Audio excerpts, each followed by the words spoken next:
Carson Engel here for ESPN 1080 and ESPNFlorida.com. We're here with our Orlando Magic and NBA Insider Andrew Melnick, and the Magic really no problems in this game. A 103-85 victory over the winless and still winless Washington Wizards. And I think we saw another game that was a great combination of Dwight Howard and Ryan Anderson. Yeah, and I think Ryan Anderson's obviously been the story. I mean, Dwight Howard 28 and 20. We've come to expect him to put up like numbers like that every night. And Ryan Anderson scoring still the leading scorer with almost 20 points a game. He got 14 rebounds today, which was a point of emphasis, 15 actually, which was a point of emphasis from Stan Van Gundy.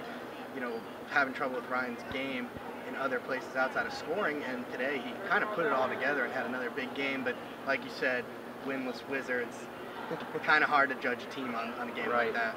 I thought it was funny. I was at the All-Star press conference today that was held in the main entrance here at Amway Center. They had Hedo Turkoglu up there, Jameer Nelson, Jason Richardson, and Dwight Howard. And here is Ryan Anderson. I know it's early, but do you think there's a chance that he might get an All-Star bid the way he's playing? Yeah, off the ballot completely.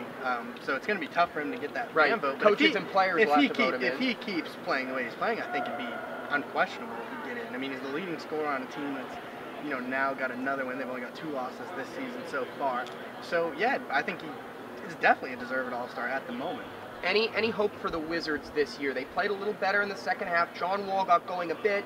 Nick Young's a good scorer, but it just doesn't seem like they have that much depth there. Well, I got a short answer and a long answer, and they both start with no. No. I mean, this is a team that just has no idea what they're doing on offense. There's no identity. Guys are just running down, popping up shots right away. There's not much ball movement.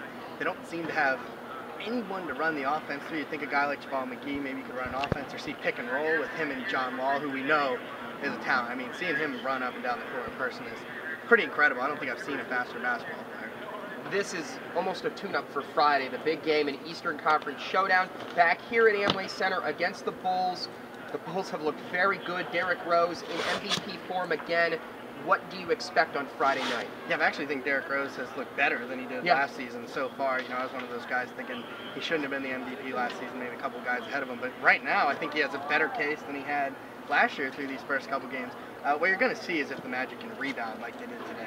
Because Stan mentioned it, and I think it's pretty clear, the Bulls are the best rebounding team in the league. They were the best rebounding team last year. They were the best defensive team last year, which is why they were such a good team.